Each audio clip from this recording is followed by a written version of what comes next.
50 millions de plants de maïs surgissent dans l'un des corridors les plus arides du Sahel, défiant chaque carte agricole.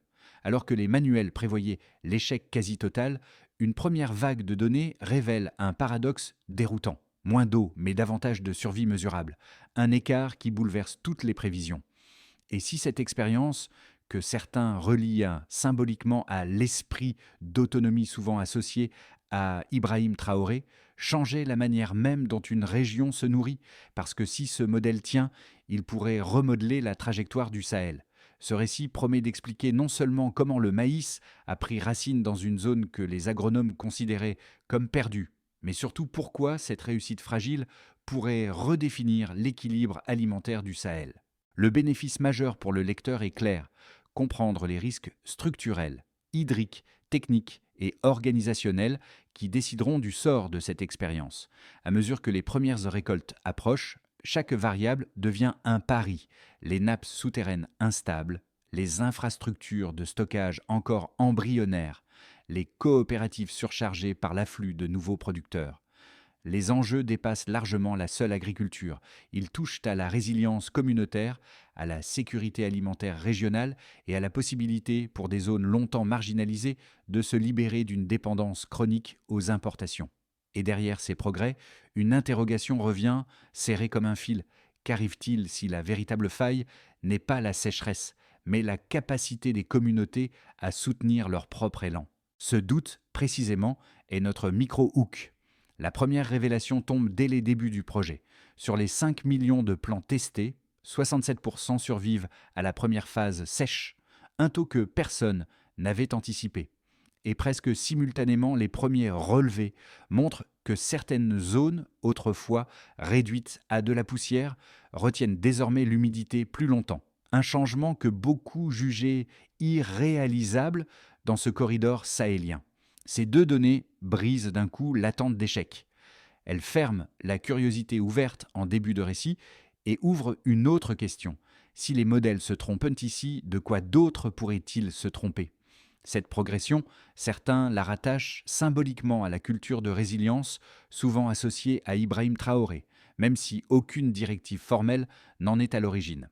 Pour comprendre comment ce renversement est devenu possible, il faut revenir au point de départ, début 2025, quand quelques coopératives et ingénieurs locaux, loin des grandes annonces politiques, se sont regroupés autour d'une idée jugée presque naïve. Introduire du maïs dans des terres que même les arbustes peinaient à coloniser. Des villages comme Kaya, Dori et Gorom Gorom deviennent les premiers laboratoires à ciel ouvert, où l'on trace des parcelles dégradées, creuse des high pits, enrichit la terre de biochar, de compost et de minéraux, issus de carrières voisines. Le plan paraît simple, presque scolaire, multiplier de petites poches de fertilité dans un océan de sol épuisé.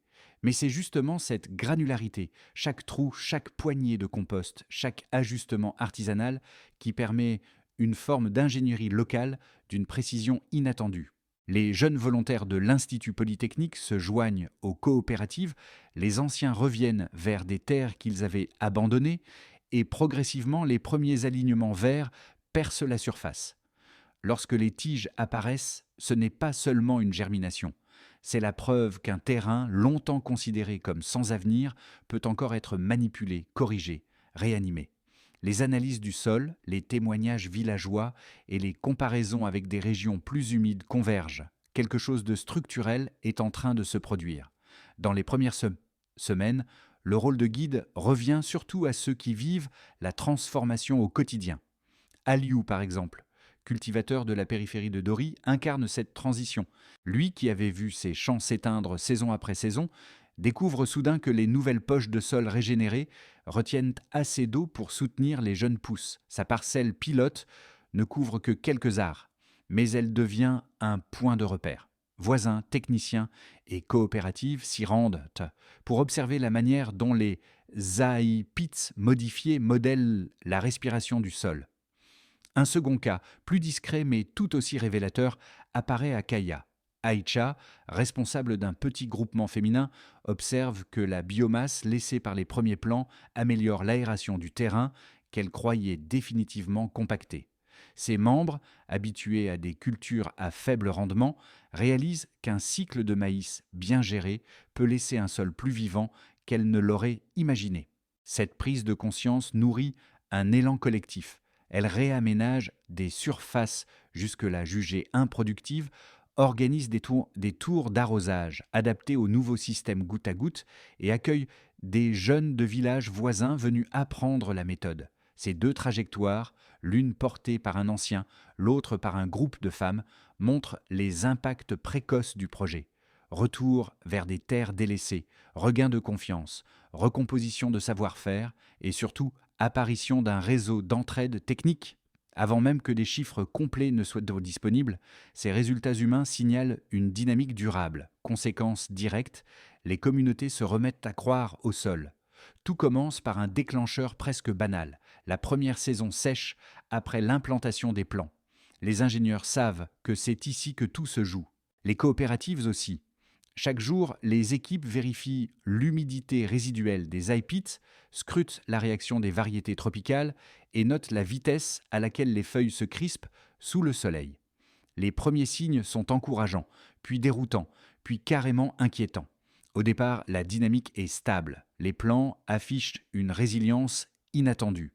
Les taux de survie dépassent les scénarios optimistes. À Kaya, les jeunes pousses résistent mieux à la chaleur que les cohortes antérieures. À Dori, les tiges ne s'effondrent pas malgré la poussière omniprésente. Les agronomes veulent y voir un simple coup de chance, mais les relevés de terrain montrent des motifs cohérents. Les ajustements apportés aux high pits fonctionnent. Les systèmes goutte à goutte artisanaux réduisent le gaspillage. La biomasse renforce la structure du sol. Et partout, on répète, parfois dans les discussions radio, parfois dans les réunions de village, que ce regain de ténacité reflète le climat mental de résilience que beaucoup associent à Ibrahim Traoré, même sans lien institutionnel. Puis surgit la tension, les premières anomalies hydriques. À Gorom Gorom, un puits de test se vide en quelques heures. À l'est, 2 forages s'assèchent brusquement. À l'ouest, les capteurs affichent des fluctuations absurdes. Au début, les techniciens pensent à un dysfonctionnement. Ils recalibrent, replacent, changent le matériel. Rien n'y fait. La chronologie s'accélère. En moins de 10 jours, les irrégularités se multiplient. Sur 200 puits surveillés, 58 échouent. Les cartes hydrologiques doivent être redessinées. La marge d'erreur initiale explose, la confiance aussi. Les coopératives entrent en mode urgence. Les réunions se prolongent tard dans la nuit. Les paysans s'inquiètent, certains évoquent de vieilles sécheresses qui avaient décimé des générations entières. L'atmosphère bascule. Ce qui semblait un tournant historique devient une course contre une ressource invisible qui se dérobe. Et au cœur de ce chaos naît l'interrogation qui déchire l'avancée du projet. Que vaut une révolution agricole si la nappe phréatique s'effondre ? Les coopératives réévaluent alors leurs parcelles. Certaines suspendent temporairement les extensions prévues. À Dori, les villageois modifient leur tour d'arrosage, passant à un rationnement strict. À Kaya, les ingénieurs doublent les analyses de sol. On teste le comportement des racines sous stress prolongé. On observe les effets cumulés de l'évapotranspiration. La crise reconfigure les alliances locales. Les groupements féminins coordonnent des stratégies d'économie d'eau, les jeunes techniciens improvisent des collectes d'humidité nocturne, les anciens comparent les anomalies actuelles à des épisodes lointains dont ils sont les derniers témoins vivants. Malgré tout, les plants résistent, les tiges restent plus épaisses que prévu, les racines plongent plus profondément que dans les scénarios théoriques. La biomasse s'accumule, les premiers épis apparaissent, mais l'ombre de l'incertitude demeure. Si l'eau continue de reculer, combien de temps cette résilience tiendra-t-elle ? Toute la progression du projet se cristallise sur cette fracture, un succès visible en surface, une menace silencieuse en profondeur, et les communautés sentent que le prochain mouvement décidera du reste. La phase suivante repose sur une dynamique très simple à formuler, mais difficile à atteindre sur le terrain. Partir d'un état de départ presque désespéré, un sol appauvri, une eau rare, des cultures fragiles, puis mesurer, point par point, les écarts concrets créés par le projet de maïs. Le but n'est pas de raconter une impression de changement, mais de suivre une trajectoire chiffrée, un véritable mouvement baseline delta que les coopératives peuvent vérifier elles-mêmes. Au départ, les équipes décrivent des horizons superficiels qui se réduisent en poussière entre les doigts. La matière organique est minimale, la capacité de rétention d'eau quasi nulle et chaque pluie se perd en ruissellement incontrôlé. Pourtant, après quelques semaines d'application du mélange biochar, compost et amendements minéraux, les analyses de laboratoire tracent un premier écart décisif. La matière organique augmente d'environ 32% dans les parcelles traitées. Ce pourcentage ne sort pas de nulle part, il traduit un changement physique du sol. Les agronomes observent une structure plus grumeleuse, une meilleure cohésion, des micro-poches d'humidité qui persistent au-delà des premières heures de chaleur. Le sol n'est plus seulement un support inerte, il commence à se comporter comme un organisme qui stocke, filtre et relâche l'eau avec plus de finesse. Sur l'eau elle-même, le contraste est tout aussi net. En situation de base, l'irrigation se fait encore par submersion ou par arrosage grossier avec une évaporation massive et des pertes qui dépassent de loin ce que les racines peuvent vraiment utiliser. Avec les lignes de goutte à goutte gravitaires développées pour le projet, la dynamique change de registre. Les relevés montrent qu'en dirigeant chaque filet d'eau directement vers le cœur des eye pits, le gaspillage global diminue d'environ 80%. Pour les techniciens, ce delta signifie qu'un même volume d'eau soutient désormais beaucoup plus de plants. Pour les coopératives, il se traduit très concrètement par moins de trajets, moins de carburant, moins de temps passé à pomper et transporter, et une capacité accrue à planifier les besoins à l'échelle de toute une saison. Reste la survie des plants, le critère que chacun peut voir sans instrument. Dans les cultures traditionnelles, une grande partie des semis disparaît avant même d'atteindre un stade végétatif robuste. Dans les zones pilotes, les comptages de terrain racontent une autre histoire. Près de 67% des plants implantés franchissent le premier cycle sec. Les feuilles restent plus épaisses que prévu, les racines plongent dans les poches de sol enrichies et les tiges résistent aux rafales de poussière que les habitants connaissent trop bien. Ce taux ne garantit pas la réussite à long terme, mais il signale une marge de manœuvre nouvelle que les villages n'avaient plus vue depuis des années et qu'ils cherchent désormais à consolider au lieu de la considérer comme une parenthèse chanceuse. Pris ensemble, ces trois écarts, structure du sol, usage de l'eau, survie végétale, ne décrivent pas un miracle, mais un basculement possible. La terre reste fragile, les nappes restent imprévisibles, les moyens restent limités. Pourtant, les données montrent que la courbe peut se redresser, même par petites touches, là où l'on croyait la dégradation irréversible. Deux thèses opposées s'affrontent depuis les débuts du projet, et chacune repose sur des arguments cohérents que les ingénieurs et les coopératives doivent considérer avec sérieux.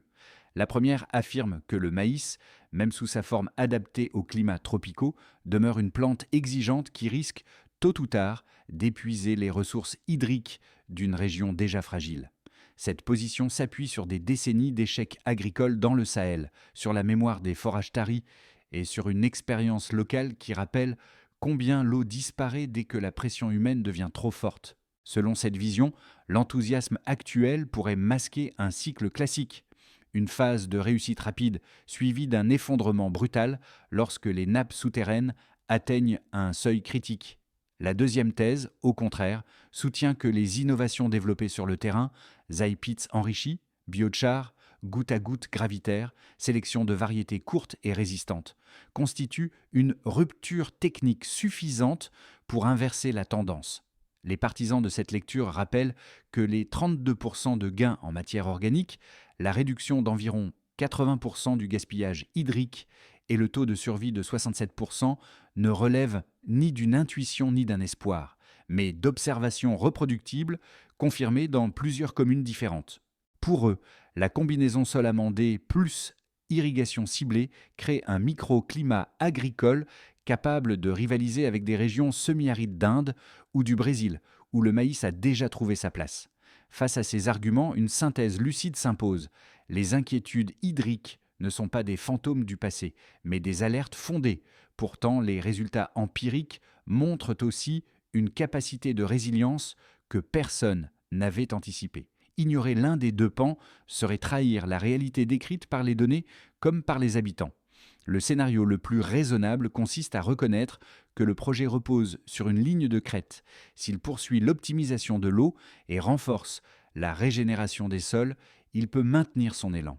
S'il relâche ces deux leviers, il risque de reproduire les cycles d'échecs que les anciens connaissent trop bien. La bascule arrive maintenant.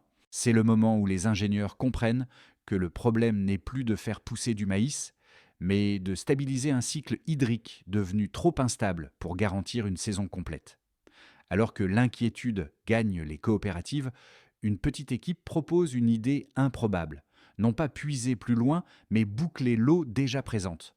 L'intuition paraît simpliste, presque naïve. Pourtant, elle ouvre une voie totalement nouvelle.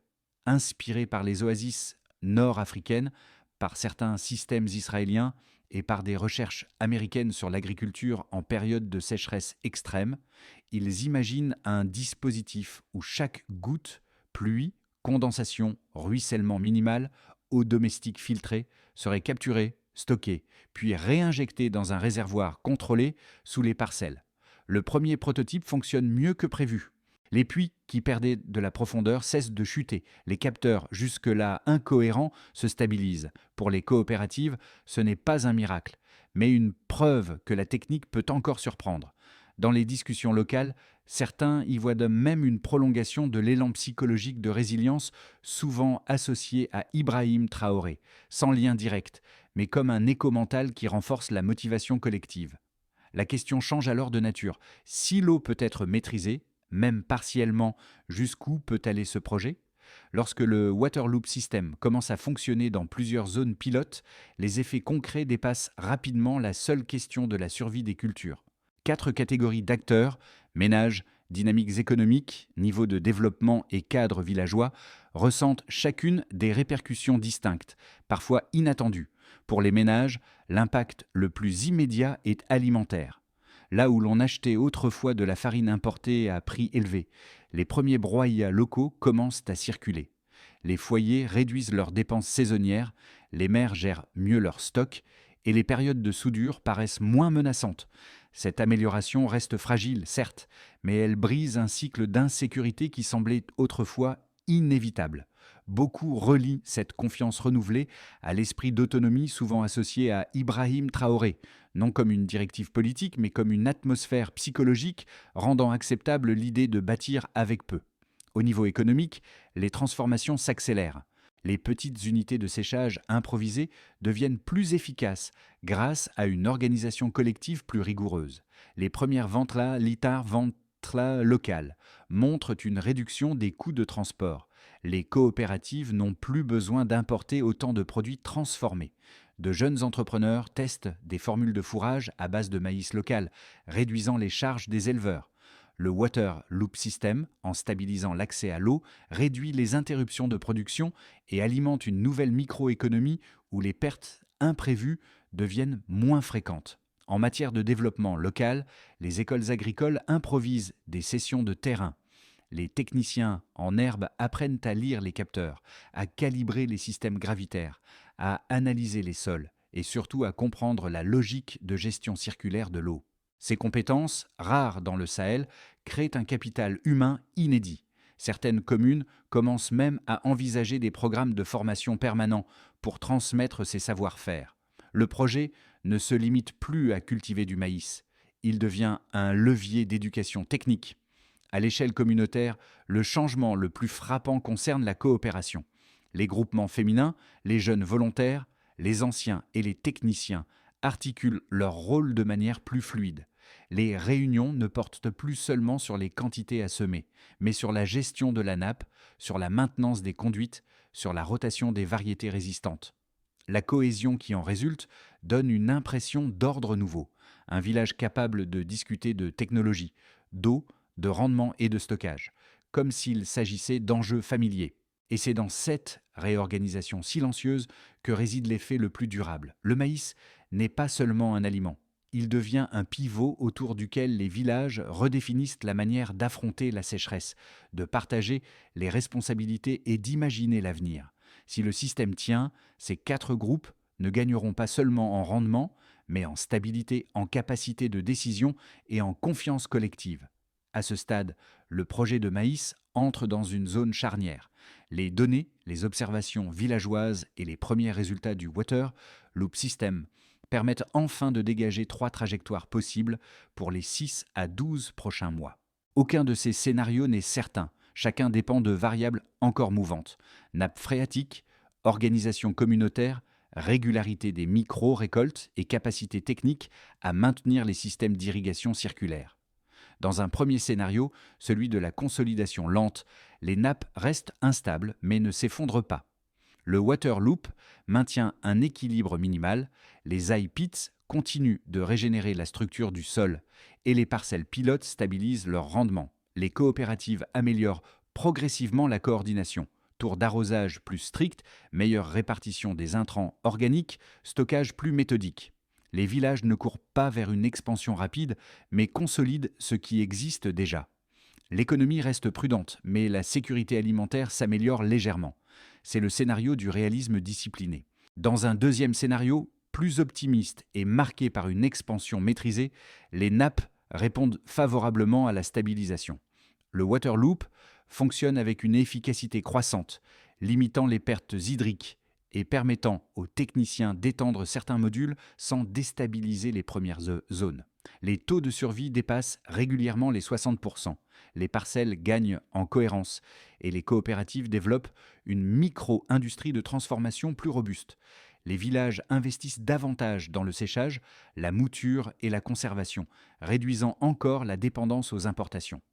Les dynamiques économiques s'élargissent et les groupements féminins deviennent des piliers de stockage et de distribution. Dans ce scénario, le maïs cesse d'être une expérience, il devient une filière émergente. Dans un troisième scénario, le plus défavorable est marqué par une pression hydrique intense et un retrait forcé, les nappes plongent en dessous du seuil critique et les premières zones doivent être mises en pause. Le Water Loop ne parvient plus à compenser la baisse. Les plants entrent en stress hydrique trop tôt et les coopératives réallouent leurs ressources vers des micro-parcelles stratégiques. Le risque d'effondrement ne vient pas d'un échec technique, mais d'un manque de stabilité aquifère impossible à corriger rapidement. Ce scénario impose des décisions difficiles. Réduire les surfaces, renforcer les cultures plus économes et protéger les équipes les plus compétentes pour éviter une perte de savoir-faire. De cette analyse émerge une recommandation de pensée. Quelle que soit la trajectoire, la clé est d'adopter une logique conditionnelle. Si l'eau reste stable, la filière progresse. Si elle fluctue, la priorité devient la résilience. Si elle chute, le projet doit se resserrer pour survivre. Cette approche permet au village d'éviter les illusions et de préparer des réponses adaptatives plutôt qu'un plan rigide voué à se briser sous la pression environnementale. Les effets du projet ne se mesurent pas seulement en tonnes de maïs ou en pourcentage de survie. Ils résonnent aussi dans la vie quotidienne de 3 groupes de spectateurs. Ceux qui observent depuis la région, ceux qui analysent depuis la diaspora et ceux qui suivent l'expérience depuis d'autres zones arides du monde. Chacun puise une leçon différente dans ce qui se joue au Sahel.